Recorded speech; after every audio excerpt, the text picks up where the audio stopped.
A Grimm Warning, Chapter 10, The South Bank Lion. The bus finally arrived in central London, and they all went quiet as they took in the first sights of the regal city.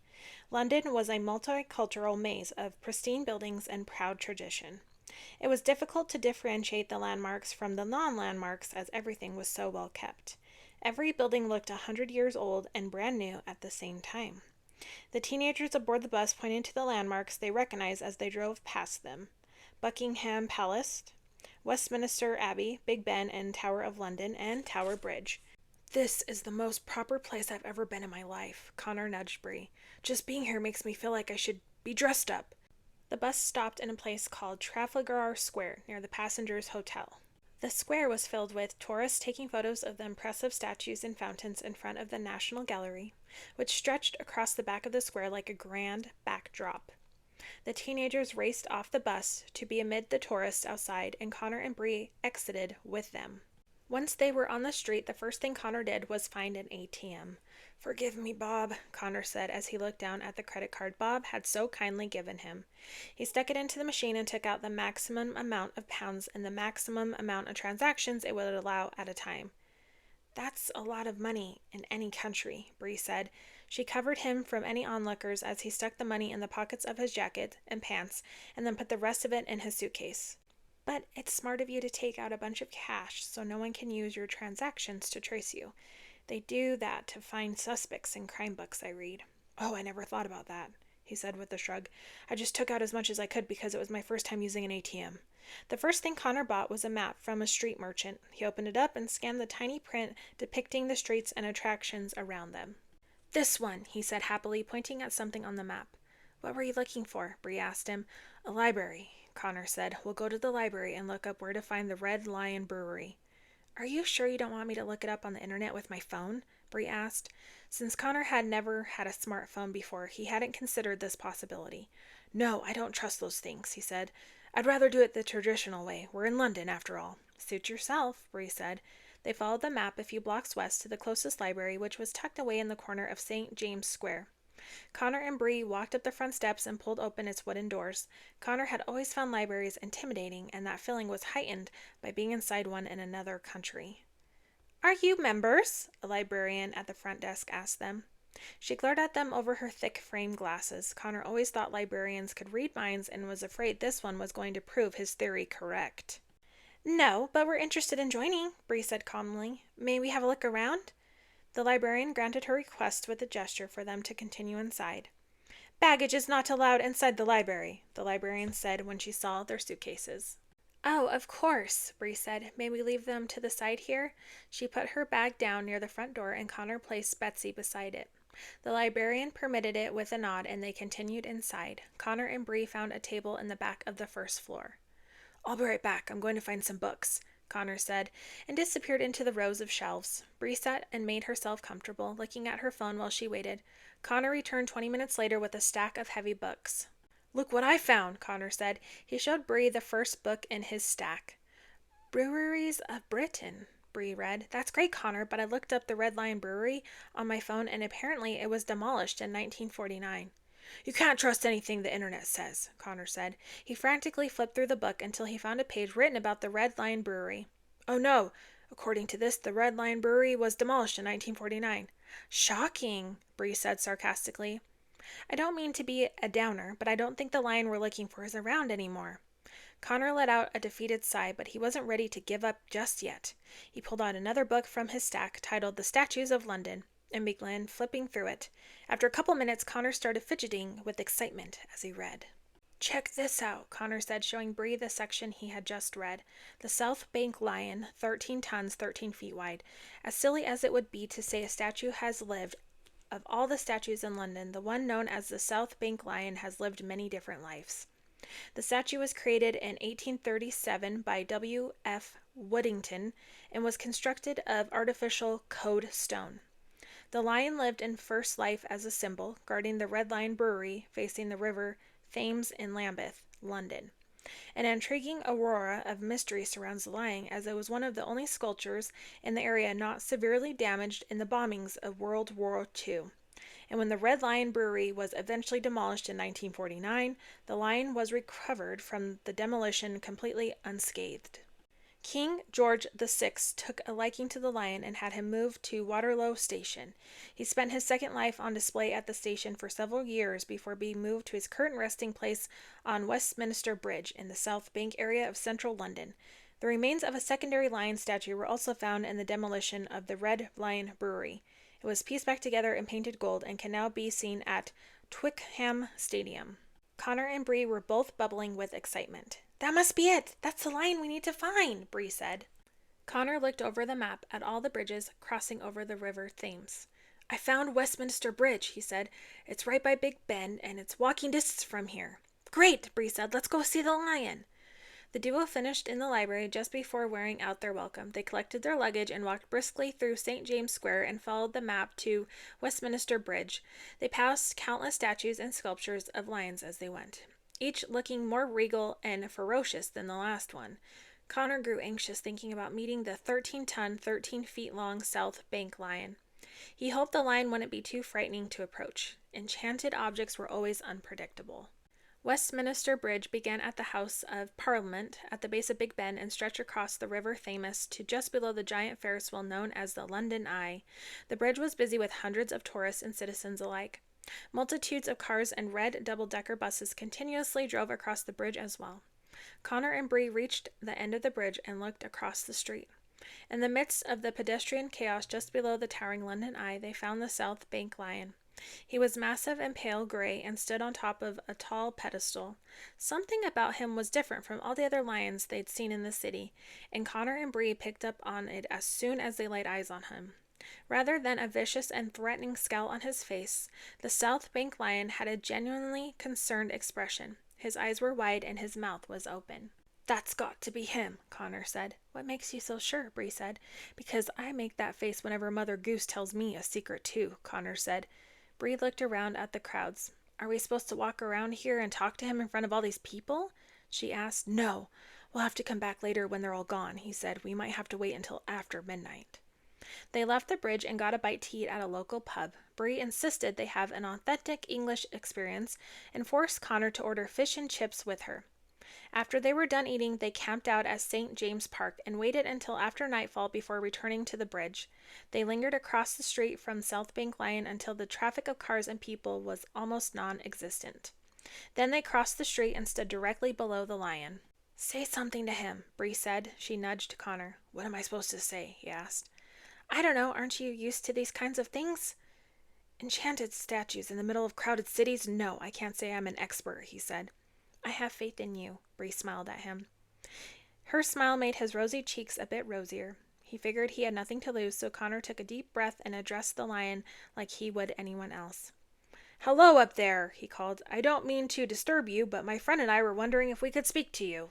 The lion didn't say a word or move an inch. There was nothing to indicate Connor was anything but a crazy person talking to a statue. "You must be exhausted," Connor called. "You've been on your feet for a century and a half?" Buttering up to the statue didn't help. Knowing what an idiot he must look like talking to the statue didn't help matters either. "So you like London?" Connor asked. "We just got here today, and whoa, what a neat place." Bree grew impatient with both of them and stepped closer to address the lion herself. "Listen, pussycat," she hissed. "We've got questions for you. We know you can talk. We know you're friends with Mother Goose. We're not leaving here until you give us an answer we need." "What are you doing?" Connor whispered.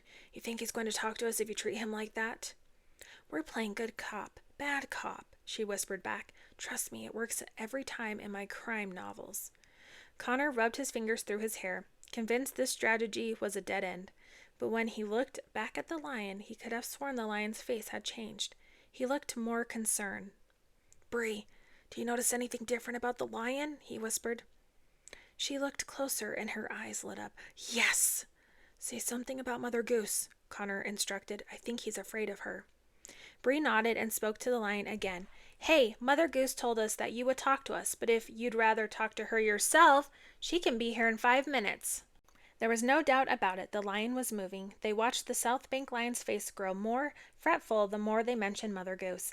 Eventually, the statue couldn't take it anymore and shifted from its solid position. "No, please, don't call Mother Goose!" the lion begged, coming to life before their eyes. It startled Bree, and she jumped behind Connor. It was her first magical sighting. Connor was used to seeing magic at its finest, but it never got old. He stared up at the lion with an amazed smile. "So you can talk," he said. "Yes, I can talk," the lion admitted. "I'll answer whatever questions you have. Just please don't call that woman here." Connor found his dislike of Mother Goose widely amusing. "Why are you so afraid of Mother Goose?"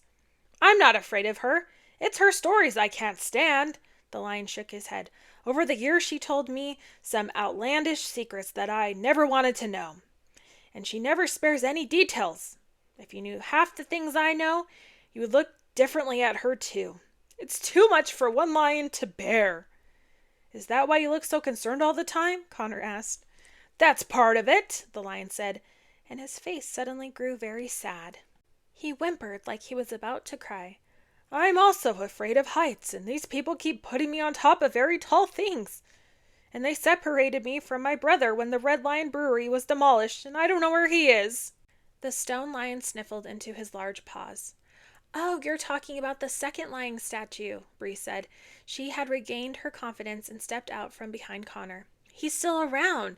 They painted him gold and put him on display at some sports arena." The South Bank lion was happy to hear this and looked less concerned than before. "That's such a relief," he said. "He always loved sports." "Can he talk and move like you?" Connor asked. "No, he's just a normal statue, but we're made of the same artificial stone," the lion said. "I was the only lion Mother Goose enchanted." "Why did she enchant you?" Connor asked. They had several important questions to ask, but he couldn't resist hearing the story. "In the mid-1800s, Mother Goose used to visit her friends at the Red Lion Brewery every Sunday night," the lion told him. "Around the same time, she had just started training that horrible gander of hers to fly her around. He was a horrible flyer, and every so often they would crash right into me on the roof. One night they were a little too careless and hit me so hard I knocked off the roof and shattered into pieces on the ground. She magically put me back together and cast an invincibility spell on me so I wouldn't leave such a mess the next time they knocked me off the roof." "Ah, so that's why you stayed in such good condition during the war and the demolition," Bree said. "But that doesn't explain why you can talk," Connor pointed out. "Well, after years, Mother Goose's brewery friends started dying off," the lion explained. "She wanted a friend who would stick around and give her an excuse to come back to the brewery. And unfortunately, she chose me, although I still don't understand why she gave me the ability to speak when all I did was listen." "Speaking of listening," Connor said, "do you remember her mentioning anything about the Brothers Grimm and sabotaging a portal?" The lion scrunched his forehead and tried to remember. "It rings a bell," he said. "Was this the same time she led the French soldiers into a trap?" "Yes, that's it," Connor said with a happy jump. The lion's eyes grew wider and he nodded his giant stone head. "Oh boy, do I remember that story," he said. "I wish I could forget it. It gave me nightmares for 50 years. Connor knew he needed to be very clear and careful as he got the information out of him to avoid making any mistakes later.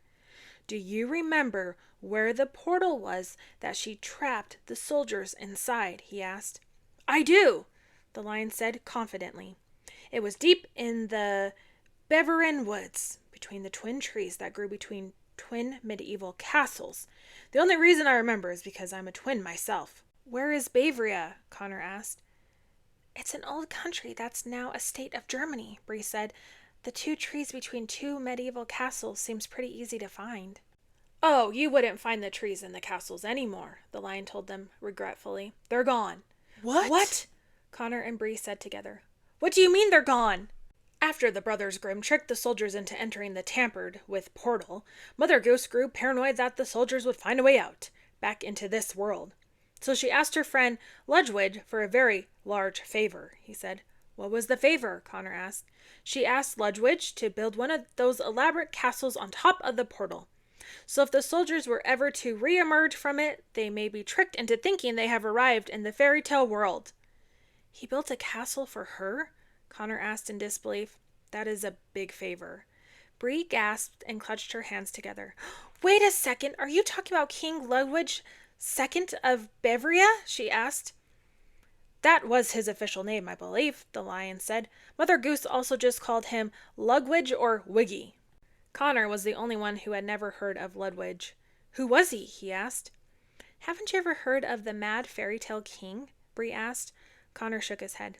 He was addicted to building lavish palaces for himself, all inspired by other places he had visited around the world. He sounds like someone Red Riding Hood would be friends with, Connor said, but he dropped the subject when he remembered he was the only one person there who knew her. The last home Lugwitch built for himself was Novastosian Castle, Bree continued.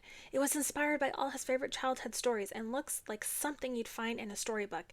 It's considered one of the wonders of the modern world. Wait, is considered meaning the castle is still around? Connor asked. Oh yes, Bree said. It's easily one of the biggest tourist attractions in southern Germany. It's always been a mystery why Lugwitch built the castle, but it makes sense now. But what happened to the portal? Is it somewhere inside the castle? Connor asked. I'm assuming so, but I wouldn't know, the lion said. I've lived within a 5-kilometer radius my whole life. Do you know how we can check the portal to see if it opens or not? Connor asked. Let me think, the lion said, and he closed his eyes while he remembered. Yes! The Bavarian portal is accessed when a person of magic blood plays 8 notes on a special ancient panpipe. Connor made a mental note of this crucial information. If it has to be played by someone of magic blood, then how did the brothers Grimm open it for the French soldiers? He asked. The lion scrunched his nose. It was the part of the story he didn't tell. Mother Goose took a dagger and made a cut in her hand, and one in William Grimm's hand, he said. They held their hands tightly together and let some of the magic from Mother Goose's blood flow into his. I really wish she had kept that part to herself. The thought of blood makes me incredibly squeamish since I don't have any myself. And where do we find this panpipe? Connor asked. I believe it's with the rest of Mother Goose's otherworld belongings in a vault in a Madagascan bank, the lion said, and I only know that because she measured me one day to see if I would fit in the vault too. Thank goodness I was too big. So where is the bank? Connor asked. Montesquieu means it's in Monte Carlo, Bree said. Right, Connor said. So where is Monte Carlo in this bank? The lion thought about it and seemed very disappointed when he couldn't come up with its location. I don't remember, he said with a frown. If only my mind were as concrete as the rest of me. Thankfully, this was the only question the lion didn't have an answer to. Connor paced the sidewalk, concentrating carefully. The lion's words were reminding him of something Mother Goose had said in the past. He felt like he should know where the bank was. He opened his suitcase and dug around until he found his lucky poker chip from Mother Goose. He looked closely at its design. The chip was dark blue, and the symbols of the houses of the cards circled around the edge, a heart, a spade, a diamond, and a club. But in the very center of the chip, instead of a number to mark its value, there was an image of a small golden key. I think I know where to find the vault, Connor said eagerly to Bree. What time is it? Bree looked at the screen of her phone. It's almost 4 a.m, she said. Wow, time flies when you're talking to an enchanted statue. Connor looked up at the lion gratefully. Thank you so much for all your help. But you'll have to excuse us now, he said. We have to get to the train station as soon as possible. The lion seemed sad to see them go, and his face returned to its trademark concerned expression. Good luck, the lion said.